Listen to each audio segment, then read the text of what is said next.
কয় তোরা আমারে চিনোনি, আমি মক্কার মুহাম্মদ, আমি এক আল্লাহর দাওয়াত দিয়েছি, গ্রহণ করো। এই আসমানের মালিক আমার আল্লাহ, এই জমিনের মালিক আমার আল্লাহ, ওই একটা আল্লাহ, আর কোন আল্লাহ নাই। ওই আসমানের মালিকের পক্ষ থেকে আসছি, কবুল করে নাও। তায়েফের বেঈমানেরা কয় এটা তো সেই মুহাম্মদ মক্কার পাগল। বাচ্চাদের ডেকে বলে পাথর মেরে মেরে মুহাম্মদের তাড়াইয়া দাও। যেই নবীর শরীরের মধ্যে মশা মাছি পড়া হারাম, মেঘের খন্ড ছায়া দেয়, আমার নবী যেন কষ্ট না পায়, ওই শরীরের মধ্যে কাফেরের গোলামেরা এমন বৃষ্টির মতো পাথর মারতেছে, পাথর পরে পরে নবীর শরীর থেকে রক্ত প্রবাহিত হইয়া জুতা আটকাইয়া গেল।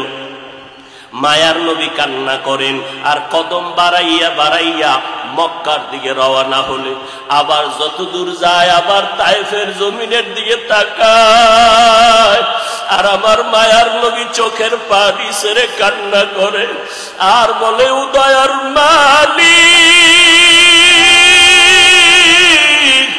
তুমি একটু এদের দিলে রহম দাও। আল্লাহ সাথে সাথে জিবরাইলের পাঠায় দিয়া কয়, জিবরাইল আমি আমার নবীর কান্না সইতে পারি না, যাও যাও। মুসা নবী আমার আশিক, ঈসা নবী আমার আশিক, ইব্রাহিম আমার আশিক, আর আমি আল্লাহ নিজে মুহাম্মদের আশিক, আমার নবীর কান্না সইতে পারি না, জলদি করে যাও রে জিবরাইল। নবীর অনুমতি নিয়া তায়েফের জমিন উল্টাইয়া তায়েফের মানুষগুলো ধ্বংস করে দাও। জিবরাইল আমিন আইসা আমার নবীরে যখন বললেন, নবী বলে খবরদার ও ভাই জিবরাইল, এই তায়েফের মানুষগুলোকে তুমি মারবা না রে ভাই, কারণ আমি দুনিয়াতে আসি রহমাতুল লিল আলামিন। আজকে ওরা আমাকে চিনে না, এই জন্য আমারে পাথর মেরে তাড়ায় দেয়। ওরা যদি জানতো আমি মুহাম্মদকে, ওরা তো জানেন আমি মুহাম্মদের বাবা নাই, ওরা জানেন আমি মুহাম্মদের মা নাই, আমি মুহাম্মদ বড় অসহায়। ওরা যদি জানতো আমারে মুহাব্বত করে ওরা আদর করতো, পাথর মারতো না। ওরা চিনে না, এই জন্য আমাকে পাথর মেরে তাড়ায় দিতেছে। একদিন যদি কবুল করেন আমার আল্লাহ, ওদের দ্বারা কালেমার খেদমত হবে জমিনের ভিতরে, ওদেরকে মারা যাবে না। ও জিবরাইল এদের উপরে কোনো আঘাত করিও না। আমার মায়ার নবী রক্ত পড়ে জুতা আটকায় গেল।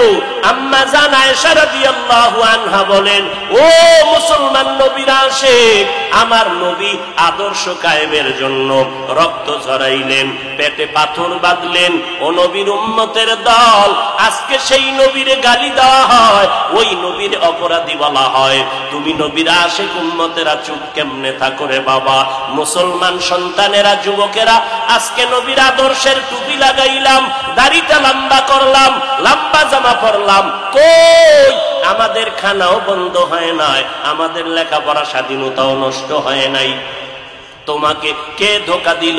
নবীর আদর্শ মানলে স্বাধীনতা থাকবে না। ও বাবা, তোমার আমার মতো হুজুর না, তোমার লাইনে নজর করে দেখো, তোমার মতো যুবক স্কুল কলেজে পড়ে এক বেলার নামাজও বাদ দেয় না, দাড়িওয়ালা নামাজি ডাক্তার প্রফেসর ইঞ্জিনিয়ারের অভাব নাই। বাবা বলো তুমি কেন পারবা না? ও আল্লাহর বান্দারা, তোমার আমার মতো যুবক তাকায়া দেখো, ড্রাইভারি করে নামাজ বাদ দেয় না, তুমি কেন পারবা না? তোমার আমার মতো কত ব্যবসায়ী জেনারেল লাইনে পড়েছে, 1 টাকাও হারাম খায় না, এক বেলার নামাজও বাদ দেয় না, কোটি টাকার মালিক, ব্যবসা করে, অভাব নাই, তুমি কেন পারবা না? মনে মনে কি ভাবছো আলেমদের কথা মিথ্যা, আল্লাহর কোরআন মিথ্যা? না রে বাবা না। যদি কোরআন মিথ্যা হইতো, যদি জান্নাত মিথ্যা হইতো, জাহান্নামটা মিথ্যা হইতো। আবু বকরের মতো বান্দা জান্নাতের টিকিট পাইয়া ওই সারা রাত নামাজে দাঁড়াইয়া কাঁদতেন না। মায়ার নবী বলেন, ও আবু বকর কেন কাঁদেন? বলে হাসরের ময়দানের ভয়ঙ্কর হালাতের কারণে আমি কান্না করতেছি।